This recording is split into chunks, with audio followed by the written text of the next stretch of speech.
गर्भवती बहू के 12 बच्चे। बात अजीब है पर यह कहानी सौम्या की है। सौम्या 5 वर्षों से बांझ थी, पर इलाज करवाने पर वो पहली बार गर्भवती हुई, वो भी जुड़वा बच्चों की। यही नहीं, ऐसा करके वो 4 बार और गर्भवती हुई, जिसके बाद उसने हर बार जुड़वा लड़कियों को जन्म दिया। अब उस पर 10 जुड़वा लड़कियां थीं। इस बात से आसपास के लोग काफी हैरान रहते थे, पर सास तो पोते के चक्कर में अंधी थी, सौम्या को हमेशा जली कटी सुनाती। वहीं सौम्या का इन सब में साथ देने वाला उसका पति प्रेम उसका बहुत ख्याल रखता था। देखते ही देखते सास अंजना को पोता देने के लिए वो फिर से जुड़वा बच्चों का गर्भधारण कर लेती है। ऐसे ही एक दिन जब वो पति के साथ हॉस्पिटल जा रही थी तो अंजना कहती है, कहाँ चल दिए सुबह सुबह मियाँ बीवी दोनों? माँ, मैं सौम्या को हॉस्पिटल ले जा रहा हूँ चेकअप के लिए। ले जा, पर तेरी 10 छोटी छोटी लड़कियों का बोझा मेरे सर क्यों करके मत्थे जा रहा है? उन्हें भी अपने साथ ले जा। माँ जी, अस्पताल में छोटे बच्चों को ले जाना मना है और आपके पास रहेंगी तो सुरक्षित रहेंगी। माँ जल्दी आना हॉस्पिटल से। हाँ माँ आपकी बहुत याद आएगी।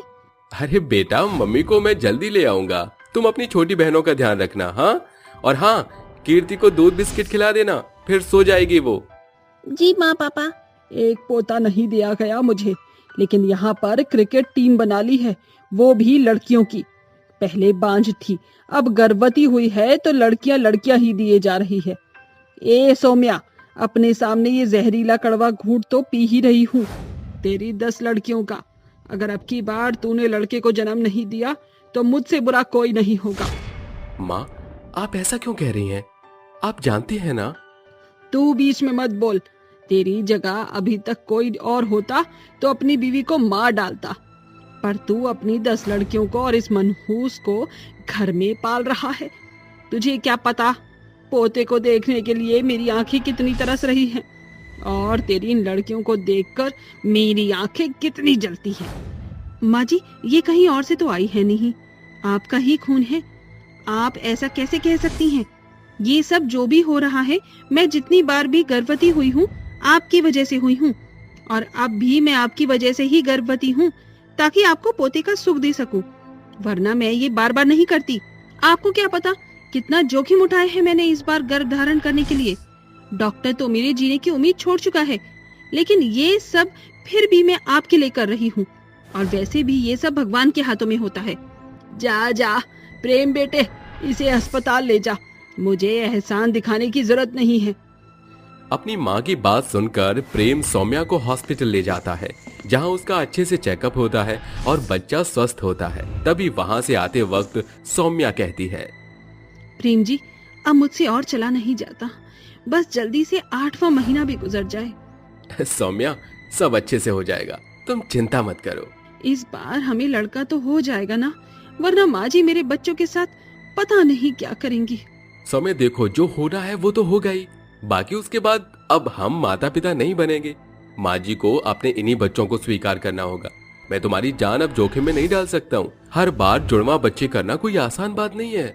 मैं आपकी चिंता समझ रही हूँ प्रेम जी, आपको 10 बेटियों की शादी और पालने का बोझ भारी होगा ना। सौम्या, मेरे घर में सारी देवियां हैं, और जैसे भगवान ने बेटियां दी हैं, उनका भविष्य भी भगवान ही देखेंगे। चलो घर चलें। दोनों घर पहुंच जाते हैं कि 2 औरतें कहती हैं, अरे सौम्या थम जा, अब क्या बैट बल्ले की टीम ही बनाकर छोड़ेगी? हाँ, लोगों के घर दर्जन भर फल आते हैं, पर इसके घर तो दर्जन भर बच्चे हो गए हैं। क्यों विमला? हाँ निर्मला, अरे सारी लड़कियां तो नवरात्रि पर यहीं से ले जाएंगे, हमें कहीं और जाने की जरूरत ही नहीं पड़ेगी। ये क्या आप बोले जा रही हैं? शर्म नहीं आती एक औरत होकर ऐसा बोलते हुए? जब तुम्हें क्रिकेट टीम बनाने में शर्म नहीं आ रही तो मुझे क्यों आएगी? आप तो नहीं बना रही ना क्रिकेट टीम, आपको कोई तकलीफ है तो आप भी बना लीजिए। दूसरों की जिंदगी में टांग मत अड़ाइए, आपके लिए बेहतर ही होगा। दोनों को सुनाकर सौम्या घर में चली जाती है और अपने बाकी बच्चों के साथ खेलती है। तभी उसकी बेटी कहती है, माँ घर में अच्छा नहीं लगता, दादी बहुत डराती है, आप हमें बाहर झूला झुलाने ले जाओ। पर बेटा, इस हाल में कैसे तुम सभी को बाहर ले जा पाऊंगी मैं? सौम्या मना मत करो, मैं हूं ना, मैं तुम्हारा और बच्चों का ख्याल रखूंगा। ये कहते ही प्रेम अपनी सारी बच्चियों का हाथ पकड़कर सौम्या के साथ पार्क में ले आता है, जहां उसकी बेटियां बहुत खेल रही थीं। कुछ देर बाद सौम्या कहती है, बस बेटा, बहुत खेल लिया, चलो अब घर चलो, शाम हो रही है। हाँ हाँ आई माँ। सौम्या की सारी बेटियां उसे माँ कहकर पुकारती हैं। ये देखकर रोती हुई पायल उसके पास आती है। मुझे यकीन नहीं होता, क्या ये सारी बेटियां तुम्हारी हैं? और तुम तो गर्भवती भी हो। हाँ, ये सारी मेरी बेटियां हैं। भगवान की बहुत अच्छी कृपा है तुम पर कि तुम इतने सारे बच्चों की माँ हो, और एक मैं बांझ, जिसे एक भी औलाद नहीं है। लोगों ने मेरा जीना हराम कर दिया है। मैं तुम्हारा दर्द समझ सकती हूँ, पर मैं क्या कर सकती हूँ?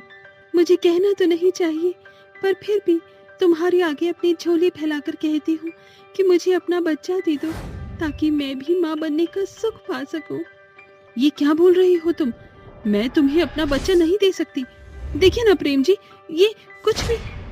देखिए, आप जाइए यहाँ से। प्रेम जी, मुझे बहुत दर्द हो रहा है, हॉस्पिटल चलिए।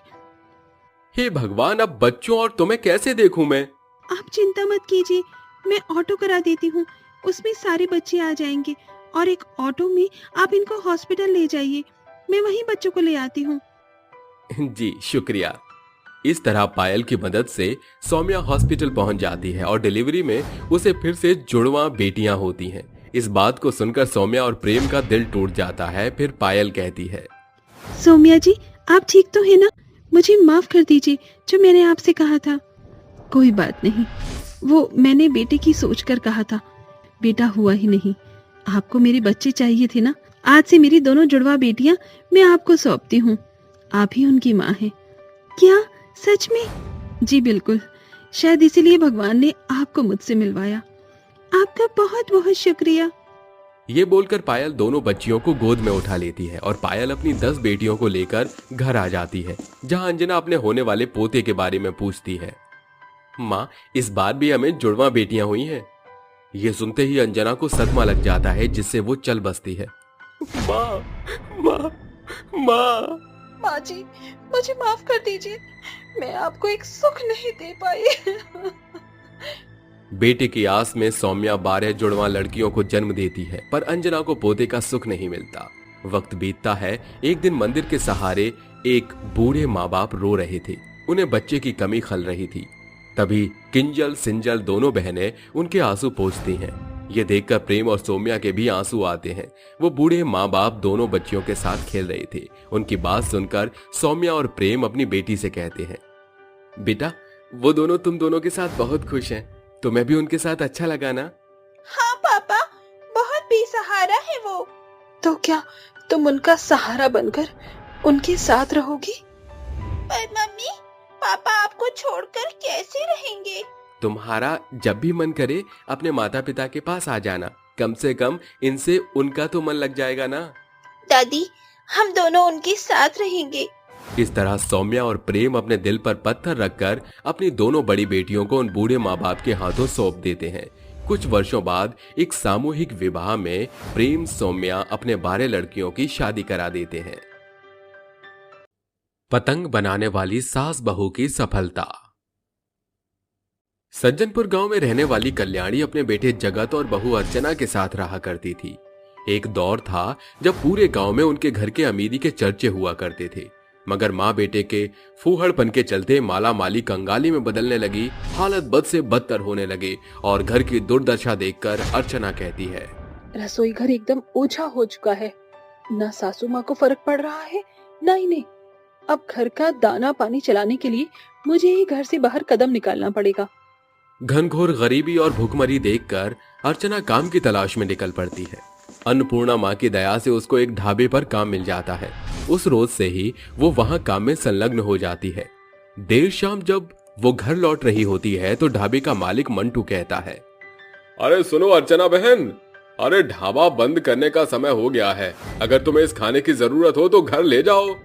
दिन भर की थकी हारी अर्चना खाना लेकर घर लौट आती है, जहां पूरा घर एकदम बिखरा हुआ पड़ा था।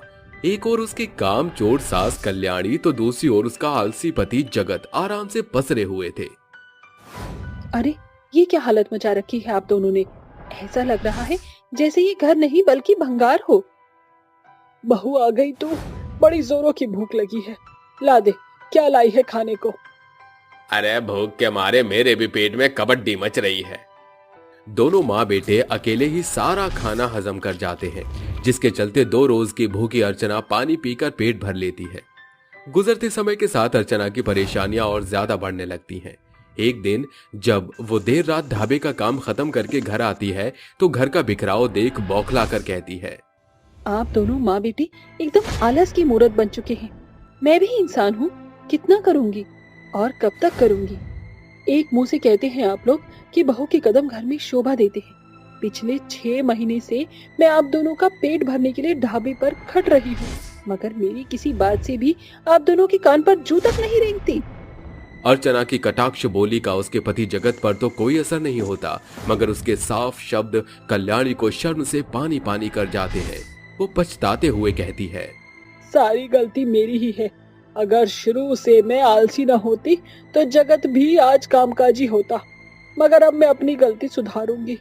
अब तेरी सास घर चलाने के लिए तेरा भरसक साथ देगी।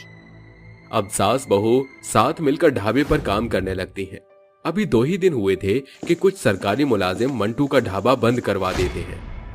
बहू ये ढाबा बंद क्या पड़ा, हम दोनों सास बहू के तो जैसे हाथ ही कट गए। अब क्या होगा। माँ जी सब्र रखिए, कोई ना कोई काम मिल ही जाएगा। दोनों सास बहू एक साथ मिलकर काम खोजने लगती हैं, जहां उन्हें एक घर में झाड़ू बर्तन का काम मिल जाता है। कुछ वक्त बाद इस काम की पगार में तो महीने भर दाल रोटी चलाना भी मुश्किल पड़ रहा है। ये तो वही मिसाल हो गई, आमदनी 98 खर्चा रुपया। माँ जी मैंने कुछ सोचा है। 15 अगस्त पास है, ऐसे में भरी बाजार पतंग की ही होड़ होती है। इस महीने हमें जो पगार मिलेगी उससे हम पतंग बनाने का कारोबार शुरू करेंगे, जिससे 4 पैसे बढ़कर आएंगे और जीविका आसानी से चल पाएगी। महीने के अंतिम पड़ाव में सास बहू को पैसे मिलते हैं, जिसे वो पतंग बनाने का सामान खरीदकर घर आती है। दोनों सास बहू बहुत देर रात तक अनेकों पतंग बनाती हैं। बहू बहुत वक्त हो चुका है, अब तू सो जा। बाकी की बची पतंग मैं बना दूंगी। सोएगी नहीं तो सवेरे पतंग बेचने कैसे जाएगी। अर्चना के सो चुकने के बाद कल्याणी देर रात तक अकेले ही सैकड़ों पतंगे बनाती है। फिर सुबह, सासू माँ इतने कम सामान में भी आपने सैकड़ों पतंग बना दी। बहू अपने जमाने में मैंने खूब पतंग बनाई है, क्योंकि मेरे पिताजी एक पतंग व्यापारी थे। माँ जी मैंने चूल्हा चौका निपटा दिया है, अब मैं पतंग बेचने दूसरे गांव जा रही हूँ।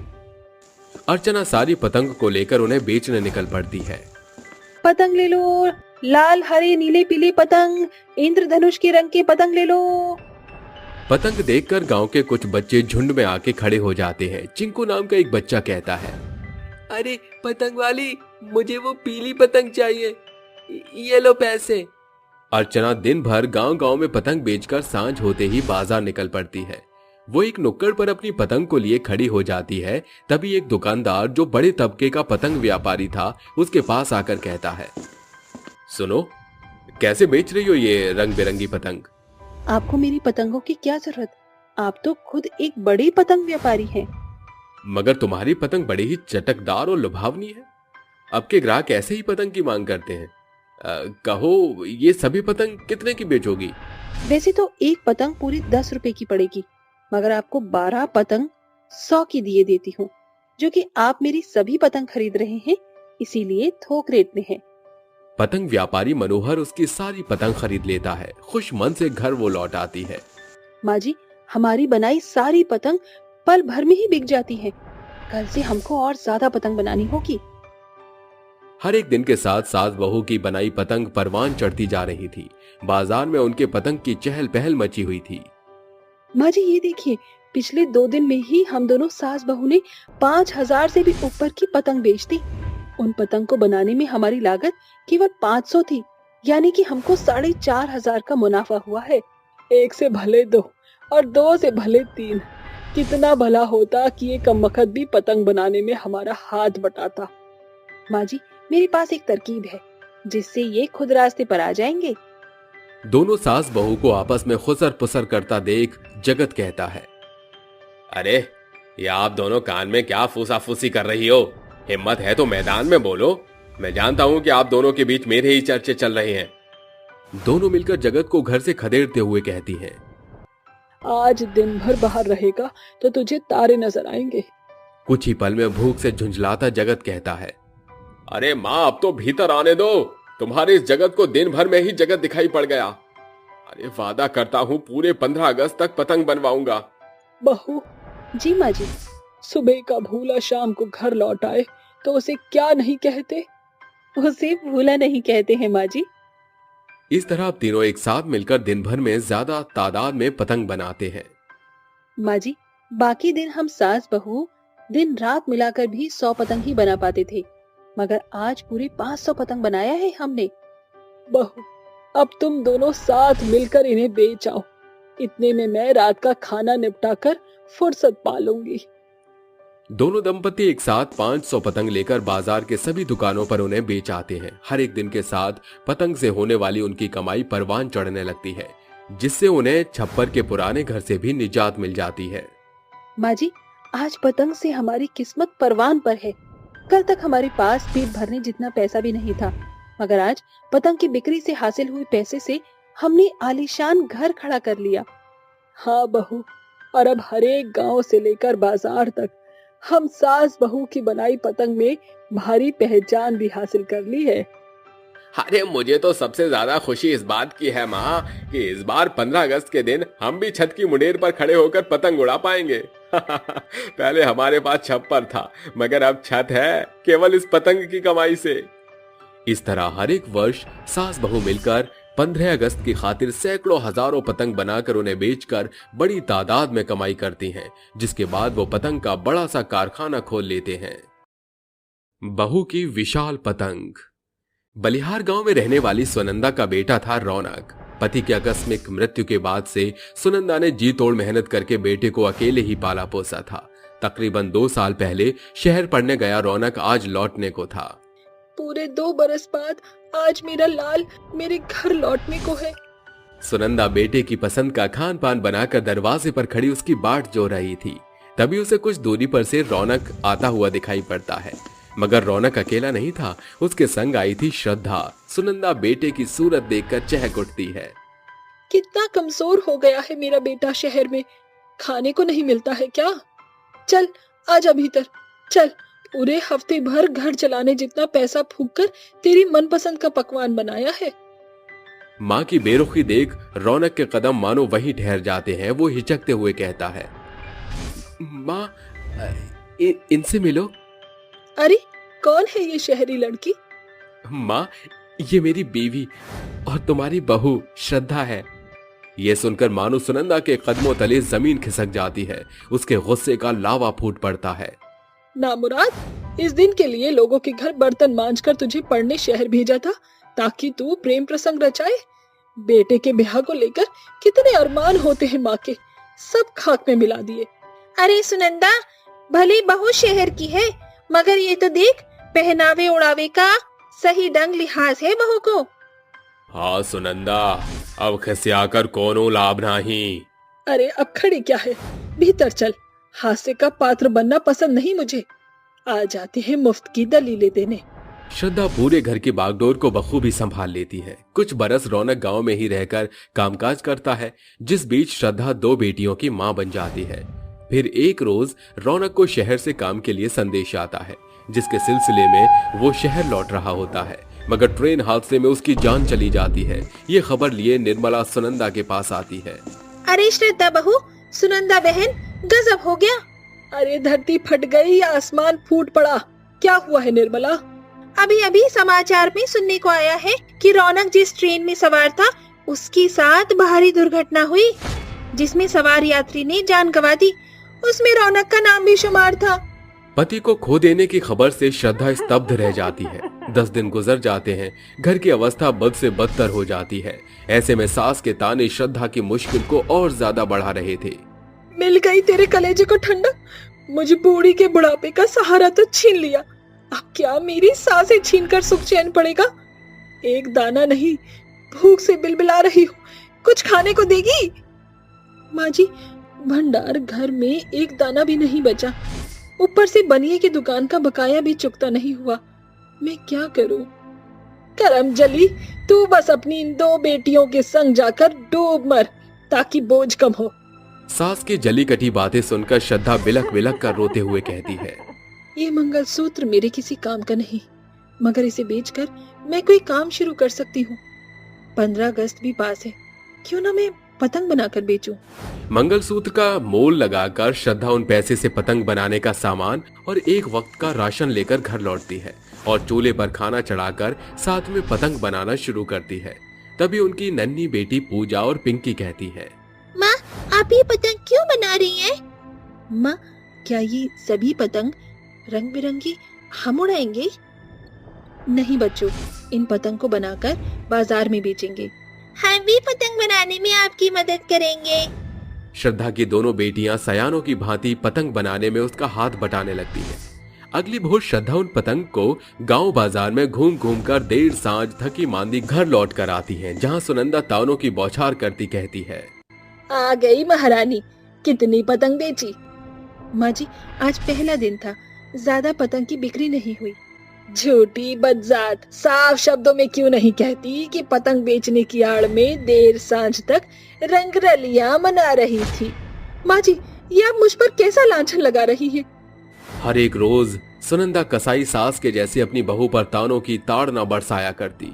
श्रद्धा देर रात सबके सोने के बाद तक पतंग बनाती और तड़के सवेरे उठकर चूल्हा चौका निपटाकर पतंग बेचने निकल पड़ती थी। जैसे तैसे उसकी जीविका चल रही थी। एक रात श्रद्धा सोते हुए सपनों की गहराई में चली जाती है। आंख खुलते उसे सवेरा नजर आता है, जहां चारों ओर 15 अगस्त की बड़ी चहल पहल छाई हुई थी। श्रद्धा वो छत पर बैठी अपनी दोनों बेटियों के संग मिलकर एक विशाल बड़े पैमाने की पतंग का निर्माण कर रही थी। ये देख उसकी सास सुनंदा चौंकते हुए कहती है, क्यों री नास पीटी, इतनी विशाल पतंग किस भय से पहलवान के खातिर बना रही है? घड़ी भर का सब्र रखी सासू माँ, अभी सब कुछ पता चल जाएगा।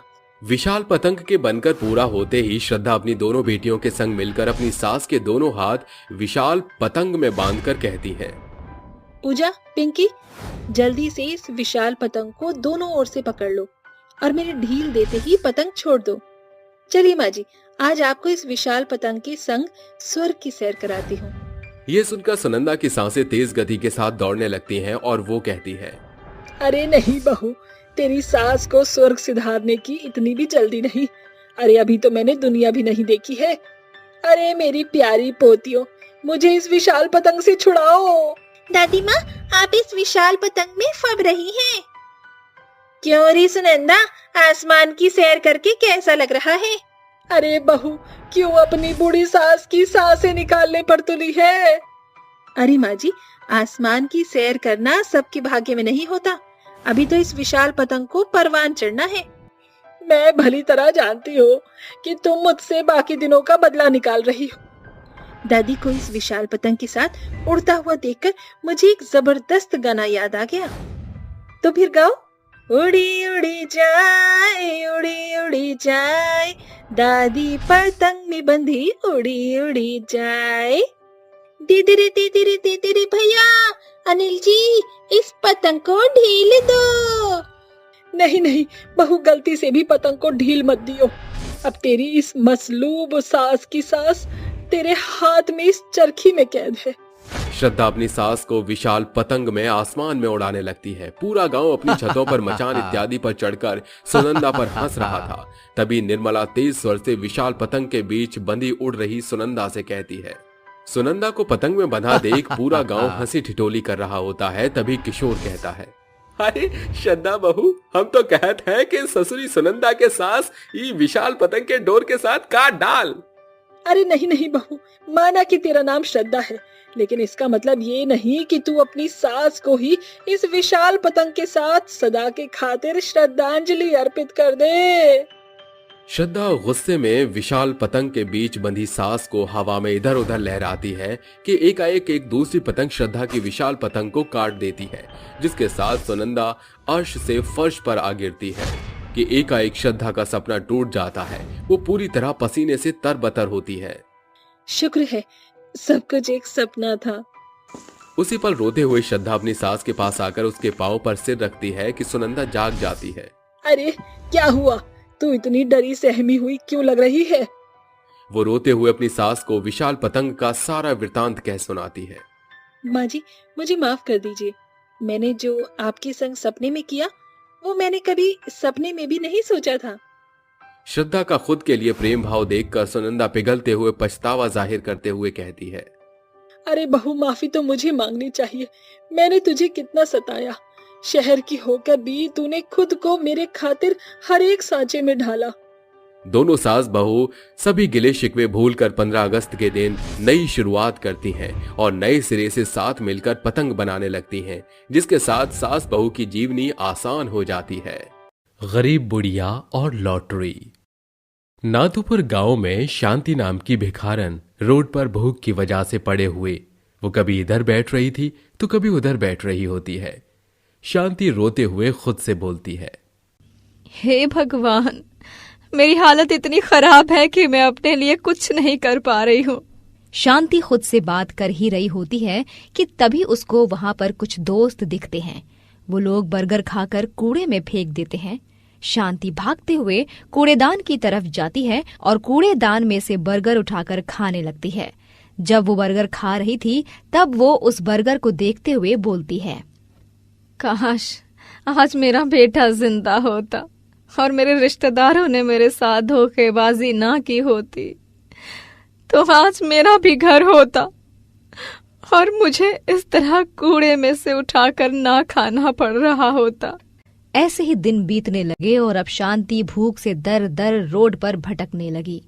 वो रात के समय रोड पर सो जाती और दिन के समय किसी भी मंदिर में जाकर बैठ जाती।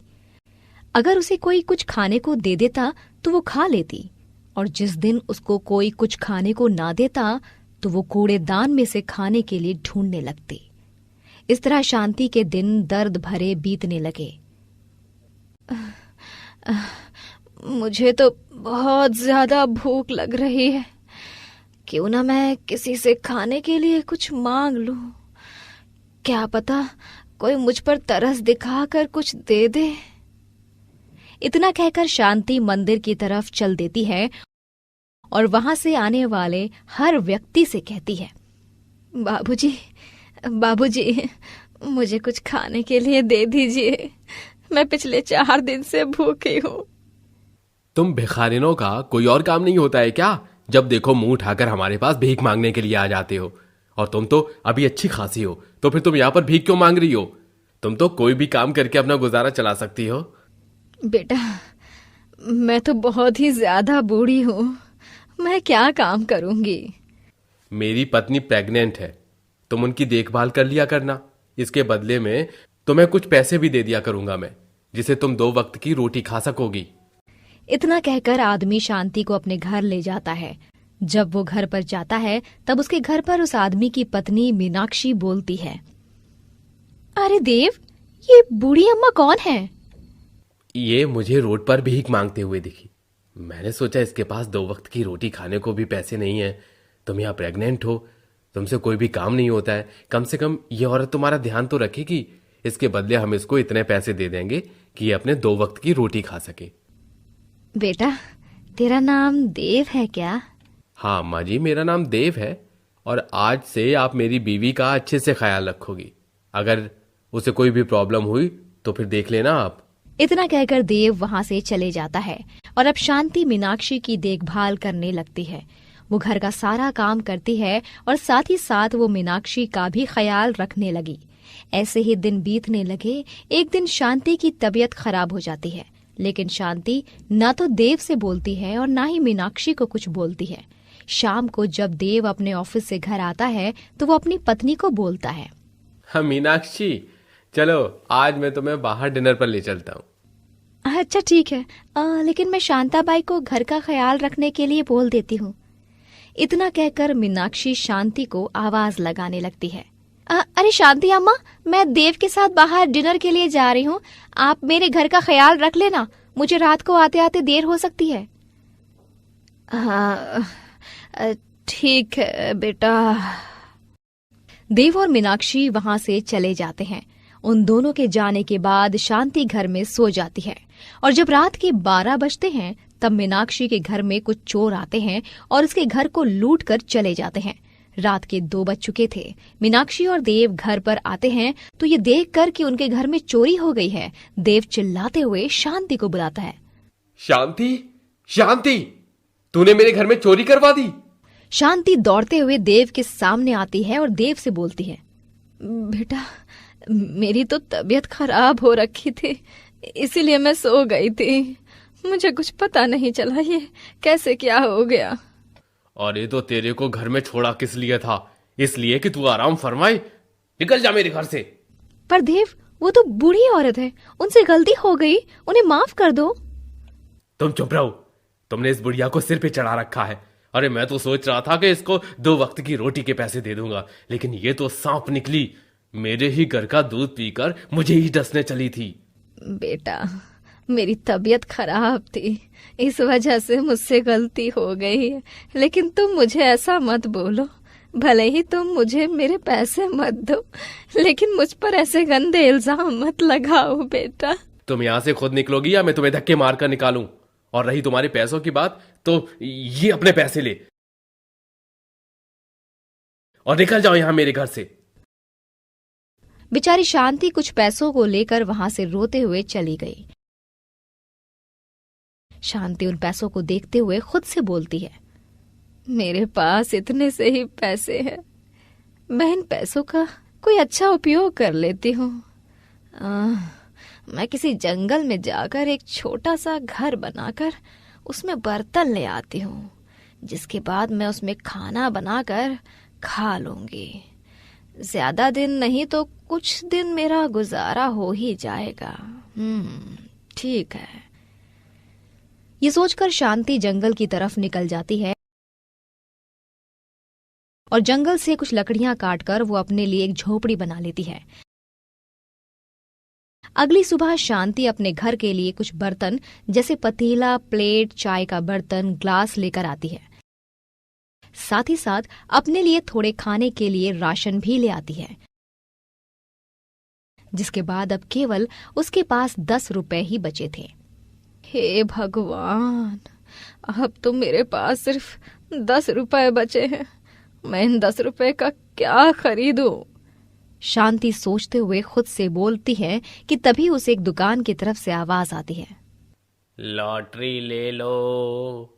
अगर तुम्हारी लॉटरी लग गई तो तुम हो जाओगे माला माल। केवल ₹10 में, मात्र 10 रुपए में लॉटरी लगाओ और अपनी किस्मत चमकाओ। क्यों ना मैं इस 10 रुपए की लॉटरी ही ले लूं? इतना सोचकर शांति उस दुकानदार के पास जाती है और वो लॉटरी ले लेती है। दुकानदार बोलता है, अरे अम्मा जी, आपकी लॉटरी का नंबर है 47753। अगले दिन लॉटरी का अनाउंसमेंट होगा। आप अपनी लॉटरी का नंबर लेकर आ जाना। अगर आपका भाग्य चमक गया तो आप करोड़पति हो जाओगी अम्मा। शांति उसके हाथ से लॉटरी लेकर अपने घर की तरफ चले जाती है और अगली सुबह वो दुकानदार के पास जाती है। अम्मा जी 5 मिनट का वेट और करो, इसके बाद लॉटरी का अनाउंसमेंट होने ही वाला है। थोड़ी देर बाद अनाउंसमेंट होती है। आज के लकी विनर के लॉटरी का लकी नंबर है 477553। यह नंबर किसका है? जिसका भी यह नंबर है कृपया करके आगे आए और अपना 1 करोड़ का इनाम ले जाए।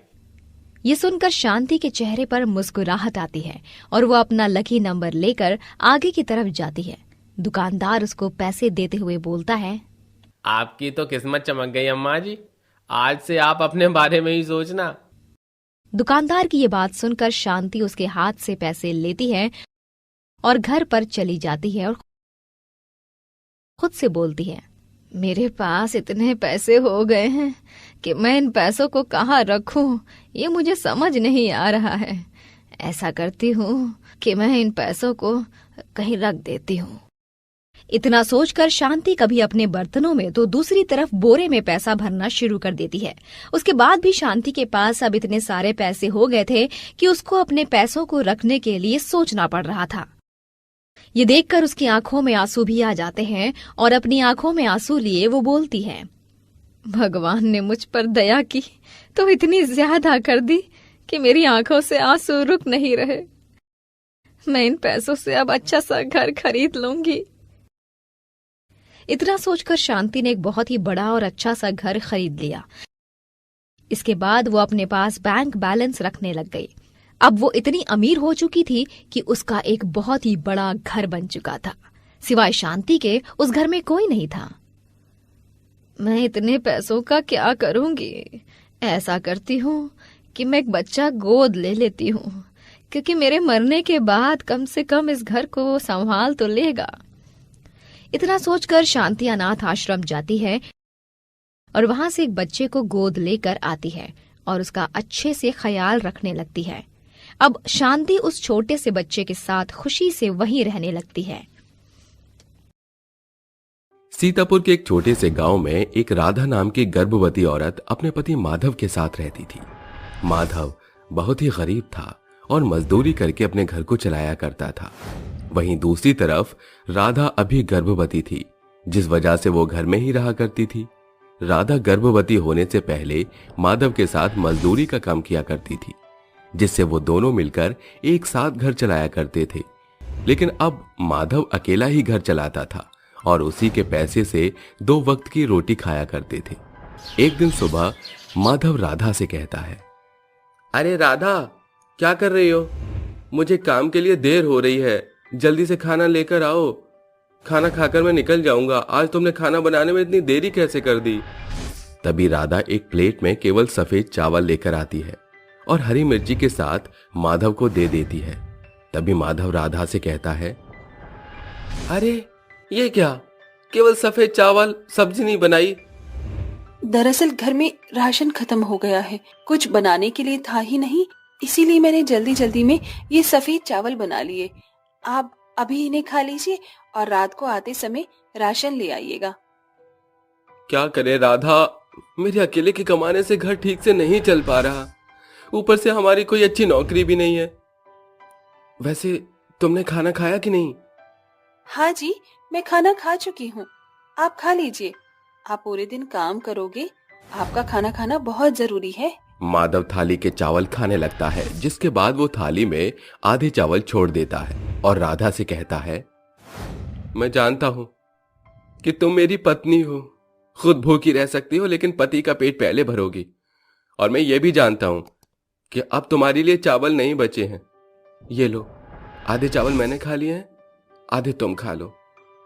माधव की ये बात सुनकर राधा की आंखों में से आंसू आ जाते हैं, जिसके बाद माधव उसे गले से लगा लेता है और कहता है, चिंता मत करो राधा, एक दिन सब कुछ ठीक हो जाएगा और हम एक अच्छा जीवन व्यतीत करेंगे।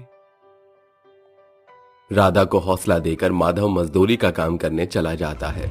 वहीं दूसरी तरफ राधा घर में बैठे हुए अपने मन में सोचने लगती है, मेरे ऐसे घर में बैठने से घर नहीं चल पा रहा है।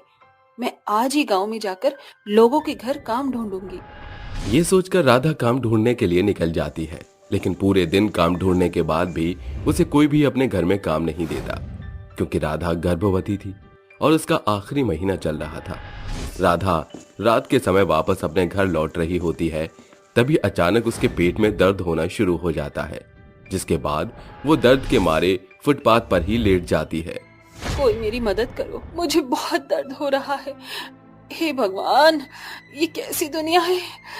उफ, कोई किसी की मदद ही नहीं करता। आज के जमाने में तो इंसानियत ही नहीं है किसी के अंदर। कोई मेरी मदद करो। तभी वहां एक बूढ़ी औरत आती है, जो राधा की हालत देखकर उसकी मदद करने की कोशिश करती है। वो बूढ़ी औरत अपने साथ 4-5 औरतों को इकट्ठा कर लेती है और फुटपाथ पर ही राधा की डिलीवरी करने की कोशिश करती है। सारी औरतें चारों तरफ से अपनी चुन्नियों से राधा को कवर कर लेती हैं, जिसके बाद थोड़ी ही देर में राधा एक बहुत ही प्यारे से बच्चे को जन्म देती है, जिसके बाद राधा उस बूढ़ी औरत का शुक्रिया अदा करती है और अपने मुन्ना को अपने साथ घर ले आती है। शाम को जैसे ही माधव काम करके वापस लौटता है, वो राधा की गोद में अपना मुन्ना को देखकर बहुत खुश होता है। जिसके बाद राधा माधव को आज के दिन हुई पूरी घटना के बारे में बताती है। जिसके बाद उस बूढ़ी औरत ने मेरी मदद की और मैंने अपनी मुन्ना को जन्म दिया। राधा, तुम मुझसे वादा करो कि तुम आज के बाद कभी भी घर से बाहर नहीं निकलोगी और सिर्फ मुन्ना का ही ख्याल रखोगी। माधव गरीब जरूर था, लेकिन वो अपने परिवार से बहुत प्यार करता था और उस दुर्घटना के बाद उसने राधा को काम ढूंढने के लिए भी मना कर दिया और वो अकेला ही डबल मेहनत करके अपना परिवार चला रहा था। वो दिन और रात मेहनत करके एक करने लगा। वहीं धीरे धीरे मुन्ना भी अब बड़ा हो चुका था, जिसके बाद माधव और राधा ने उसे गांव के स्कूल में पढ़ाने के लिए डाल दिया। माधव भी अब अपनी खुद की एक खाने पीने की रेडी शुरू कर चुका था, जिससे उसकी कमाई पहले से अच्छी हो जाती है और वो एक अच्छा खासा खुशहाल जीवन जीने लगते हैं। तभी एक दिन अचानक से रात के समय गांव के अंदर कुछ डाकू घुस आते हैं और गांव को लूटने लगते हैं। चारों तरफ लोगों की भगदड़ मच जाती है और डाकू लोगों को लूटकर उन्हें मारने लगते हैं। वहीं एक डाकू माधव को रेडी के ऊपर का सारा सामान नीचे फेंक देता है और उसे खूब मारता है, जिसकी वजह से माधव बहुत घायल हो जाता है। ए भगवान, ये कैसी तेरी माया है, सुख के दिन आते नहीं है कि तभी दुख सामने खड़ा हो जाता है। अगर मुझे कुछ हो गया तो मैं अपने परिवार की देखभाल कैसे करूंगा। तभी राधा अपने बच्चे के साथ माधव को ढूंढते हुए उसके पास पहुंच जाती है। जैसे वो माधव की हालत देखती है, वो रोने लगती है। हे भगवान, ये क्या हालत हो गई है आपकी? ये सब किसने किया? आपको तो सर से भी बहुत खून निकल रहा है। डाकू घुस आए थे जिन्होंने पूरे गांव को लूट लिया है राधा, और कुछ लोगों को तो उन्होंने मार भी दिया है। सुनिए जी, आप ज्यादा मत बोलिए, मैं आपको डॉक्टर के पास लेकर चलती हूँ, आप जल्दी ही ठीक हो जाएंगे। राधा पास में रखी रेडी को उठाती है और उस पर माधव को लिटा देती है। जिसके बाद राधा उस रेडी पर अपने बच्चे को भी बिठा देती है और दोनों को हॉस्पिटल ले जाती है। जैसे ही डॉक्टर माधव की हालत देखते हैं, वो तुरंत माधव को आईसीयू में ले जाते हैं। जिसके बाद पूरे 3 से 4 बजे तक माधव का इलाज चलता रहता है। कुछ ही देर बाद जैसे ही डॉक्टर बाहर निकलते हैं, राधा भागती हुई डॉक्टर के पास जाती है और उनसे पूछती है, डॉक्टर साहब, मेरे पति कैसे हैं? वो ठीक तो है ना? चिंता की कोई बात नहीं है, बस थोड़ा सा पैर में जख्म आया है, जिसे भरने में पूरा 1 महीना लग जाएगा। उन्हें अभी आराम करने की सख्त जरूरत है। कुछ समय बाद वो बिल्कुल ठीक हो जाएंगे। डॉक्टर की बात सुनकर राधा तुरंत दुकान पर जाकर प्रसाद खरीदती है और मंदिर में चढ़ा देती है। जिसके बाद वो भगवान का शुक्रिया अदा करती है। भगवान, तेरा लाख लाख शुक्र है जो तूने मेरे पति को बचा लिया। अगर आज तेरी कृपा न होती तो पता नहीं मेरे बेचारे पति का क्या होता। ऐसे ही धीरे धीरे माधव को ठीक होने में पूरा 1 महीना लग जाता है। जिसके बाद माधव दोबारा से काम शुरू कर देता है और अपने परिवार को अच्छे से देखने लगता है। अब माधव खुद की एक दुकान खोल लेता है और अच्छा खासा जीवन व्यतीत करने लगता है। जिसके बाद वो अपने मुन्ना को अच्छे से अच्छे स्कूल में डालता है और एक खुशहाल जीवन जीने लगता है।